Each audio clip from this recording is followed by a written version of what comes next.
Ngati pali concept imene ineyo sindimagwirizana nayo ndi ya climate financing. Ndifotokoze motere.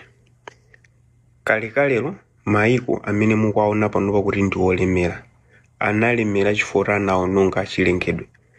Nthawi ndithu ya industrial revolution pomanga mafactories anaononga mitengo, amatulutsa utsi, zimafereleza kulowa madzi, zambiri zinaononga chilengedwe. Mwanjira imeneyo anapeza kuti analemera. Kutanthauza kuti maiko enaso akhoza kutsatira njira iyi yoononga chilengedwe nawonso kuti alemere. Koma mukudzera mu bungwe la United Nations anapanga chiganizo chonena kuti njira iyi yoononga chilengedwe si njira yoyenerera. Ndi anabwera ndithu ndi malamulo awo as environment onena kuti maiko ena akuyenera kutsatira njira izi zosamala chilengedwezi ndi cholinga choti chilengedwe chisapitirire kuonongeka. Kamba kaganizo limeneli ndi maiko olemera anagwirizana kuti maiko olemera aja adzilenga chithandizo kumapatsa maiko osauka ndi cholinga kuti maiko osauka aja asaononge chilengedwe. On paper imoneka ngati good idea. Koma dzaka ndithu zambiri chiyambire nupangezizi maiko olemera aja sapereka ndalama zimene amenera opereka kapena mwakulonjeza kwawo. Komanso maiko osauka aja amakhala ngati akapempha. Koma pa mgwirizano amnurainyo musaononge chilengedwe kuti nanunso mulemere awawa akupatsani ndalama. Ine concept imene sindimagwirizana nayo. Chifukwa chonena kuti palibe dziko limene lilolemera chaka ndi chaka linga matenge ndalama kumathandiza dziko lina lake losauka mpaka unopezeka dziko losauka lija nalonso nkudzalemera. Zimene sizingatheke. Ndeganizo ili la climate financing losagwira. Titenge chitsanzo cha China.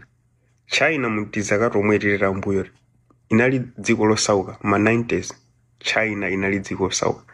Koma China sinatsatire malangizo awo neno kuti environmental chani aya pamuteteze chilengedwe iwo aja analibe nazo. Chifukwa chani China inadziwa kuti maiko awo sangapange komiti kumaithandiza ndalama nthawi ineyi yonse mpaka na China idzafikire nepotani potukuka.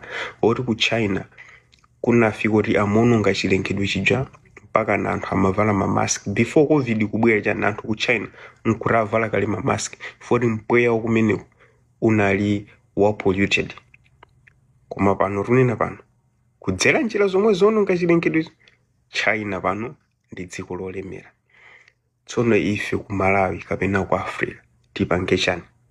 Tidikilire izizi ati za climate finances kunena kuti nafeso adzitiganizira kandalama kuti mwina mwakotsogolo tidzalemera kapena tipange ziganizo zathu zimene ifeyo ngati Amalawi tikudziwa kuti tikatsatira njira izi this is the path to development. Ngati ifeyo Amalawi tikufuna tilemere tiyenera tipange njira izizi. Choti mudziwe angakhale izizi za mining tumakambira nazi ayi kukasiya ayi kuyenera mining kumene kuku kuli malamulo chifukwa before kupanga mining before panga chilichonse kuyenera ma environmental assessments. Ndi abwera atiuza ayi chimusapange chonchi ayi apa mupange njira iyi kuti musaononge chilengedwe. Nkhani yake ndi imeneyo. Zili ndife kutsatira kapena ifenso kutsatira zimene zinapangitsewo kuti alemere. Kaya zoononga chilengedwezo kuti ife tidzakazionera komweyo koma ifeyo kuti dziko lathu lirukuke tikuyenera kupanga njira izizi. Kapena zili ndife kumakhala umapita atika ku Paris Agreement kaya atika ku Rio chani kumakakumana kumene kuja kumakambirana kunena kuti atithandiza ndi ndalama zingati. Koma nanga tineyo izizi za climate finances sindigwirizana nazo. Ndipo ngati dziko la Malawi sindikhulupirira neno kuti lingadzalemere lingadzatukuke chifukwa neno kuti pali dziko lina lake limene limatithandiza. Mudzadabwa kukangochitika ma floods akatera azitsogoleratu apita maiko akunja akayambopempha ndalama mu dzina la climate financing. Nkhani zake zinagona mina chawo kukachitika chilala apita kunja ayi tithandizeni kwachitika chilala ariwo aja atipatse climate financing. Zimene zijazi ine mukona kwanga sizingatipititse patsogolo.